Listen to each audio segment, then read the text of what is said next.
রাজকুমার প্রতাপ, তুমি যতই বলো না কেন, ফুলপরি কোনোভাবেই এবার তার অভিশপ্ত জীবন থেকে মুক্তি পাবে না। তুমি নিজে সেই পথ বন্ধ করে দিয়েছো।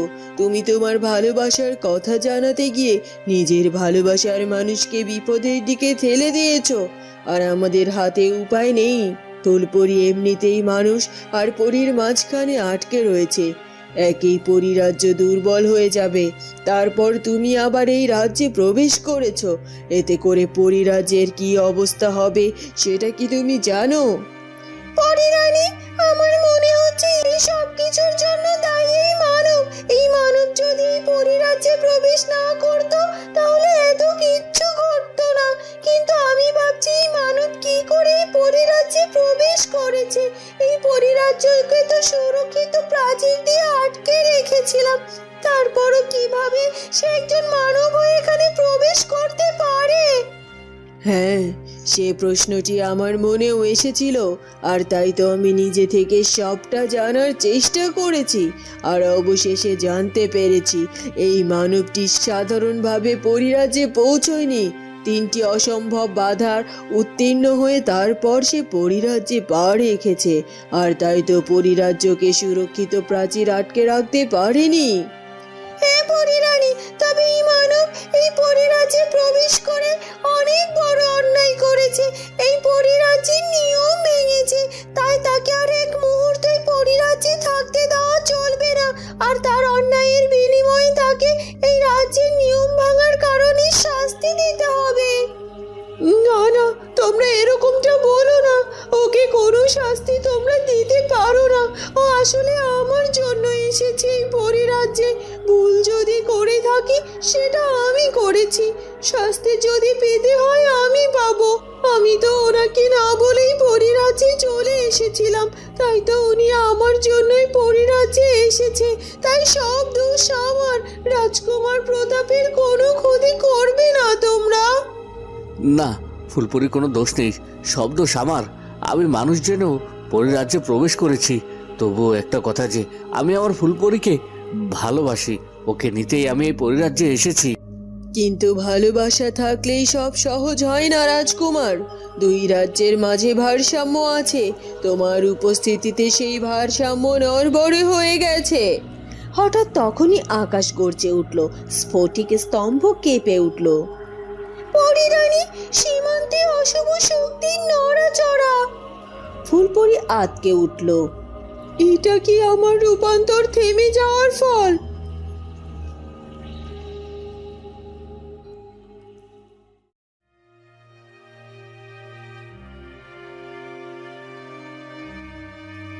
ওদিকে রানীমার তার দাসী অনেক চেষ্টা করেও ফুলকুমারীকে তার কক্ষ থেকে বের করতে পারে না, এমনকি তার সাথে কোনো কথাও বলতে পারে না।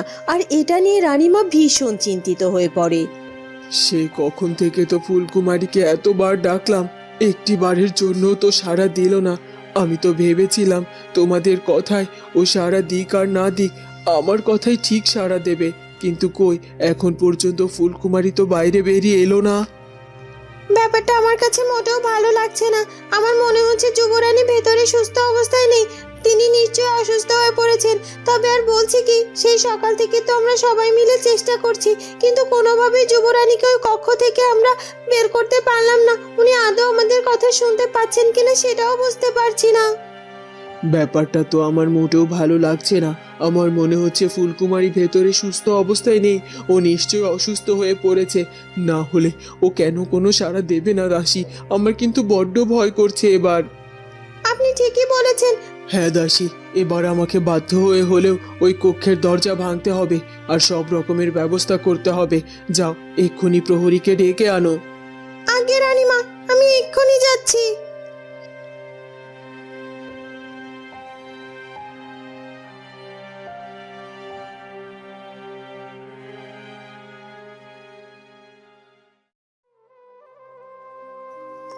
কি হইল কি রাজমাতা, আপনি এইভাবে চিন্তা কেন করতেছেন? এবার অন্তত একটু স্থির হন। চিন্তা করব না কেন বলতে পারিস মালিনী? রাজকুমার এখন পর্যন্ত ফিরে এলো না, রাত পার হয়ে গেল। এখন রাজকুমার প্রতাপ কোথায় আছে, কি অবস্থায় আছে, কিচ্ছুটি আমি জানি না। ও আসলে পরিরাজ্যে পৌঁছতে পেরেছে কিনা সেটাও বুঝতে পারছি না। তাই তো মনের মধ্যে বড্ড ছটফট করছে। কেন জানি না মনে হচ্ছে আমার রাজকুমার নিশ্চয়ই কোনো বিপদে আছে। আমারও এখন বড্ড চিন্তা হইতাছে রাজমাতা, রাজকুমার প্রতাপ রে নিয়া। কারণ পরিরাজ যাওয়া সে তো আর চারটিখানি কথা নয়। একজন মানুষ পরিরাজ্যে যাইবো, সেখান থেকে ফুলপরীদের সাথে করে নিয়ে আসবো, এ তো অনেক বড় একখানা ব্যাপার। যখন তখন যে কোনো বিপদ ঘইটা যাইতেই পারে। তবে একটা ব্যাপার ভাইবা আমার আবার চিন্তা কমও হইতাছে, কারণ আমাগো রাজকুমার প্রতাপ তো একজন বীর, আর বীররা কখনো কোনোদিনও কোনো কাছে হার মানে না। আর আমাদের রাজকুমার প্রতাপও মানে নাই। আমার মনে হইতাছে এবার রাজকুমার প্রতাপ হার মানবো না, সে তার ভালোবাসার ফুলপরীদের সাথে কইরা নিয়ে রাজপ্রাসাদে ফিরে আসবো। হ্যাঁ, সেই আশাতেই তো আমি ছেলেটাকে যেতে দিয়েছি, কিন্তু মনটাকে যে আর মানাতে পারছি না। বুড়ো মানুষ, আমার শরীর বা মন কোনোটা একেবারেই ভালো নেই। এই শরীরটা আর কত চাপ সহ্য করবে বলতে পারিস মালিনী? না না না, এত চাপ আপনি নিবেন না রাজমাতা। আপনি শান্ত থাকেন তো, আর শুধুমাত্র বিধাতার কাছে প্রার্থনা করেন। এছাড়া তো আর কোনো উপায় নাই, তাই না? আর আমার কেন জানি না মনে হইতাছে খুব তাড়াতাড়ি রাজকুমার প্রতাপ আমাকে রাজবধূ নিয়া এই রাজপ্রাসাদে ফিরে আসবোই আসবো।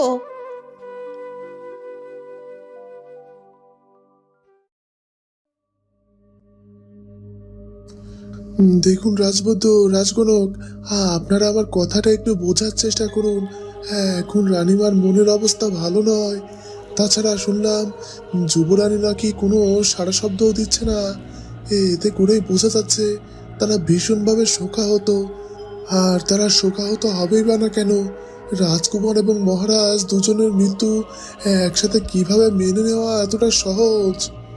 হ্যাঁ হ্যাঁ, সে সব কিছু তো বুঝলাম, কিন্তু মন্ত্রী মশাই, এখন আপনি কি সিদ্ধান্ত নিতে চাইছেন বলুন তো? আমার মনে হয় কোনো কথা আড়াল না করে সবকিছু খোলামেলা বলাই উচিত। হ্যাঁ, আমি জানি এই রাজপ্রাসাদের অনেকেই আমার উপর একটা ভুল ধারণা রয়েছে। সবাই হয়তোবা আমাকে খারাপ মনে করে। হ্যাঁ, আমি হয়তোবা একটু অন্যায় করে ফেলেছিলাম, কিন্তু একটা মানুষ আর কতদিন এভাবে অন্যায় করতে পারে? আমার মনের মধ্যে অনুশোচনা জাগ্রত হয়েছে। আসলে আমি সত্যি এতদিন যা করেছিলাম ভুল করেছিলাম। মানুষ বাঁচেই বা কয়দিন? এই যে মহারাজ আর রাজকুমার এই পৃথিবী থেকে বিদায় নিয়েছে, রানীমা এবং যুবরানী পুরোপুরি একা। তাই এবার আমি রানীমা এবং যুবরানীর পাশে দাঁড়াতে চাই।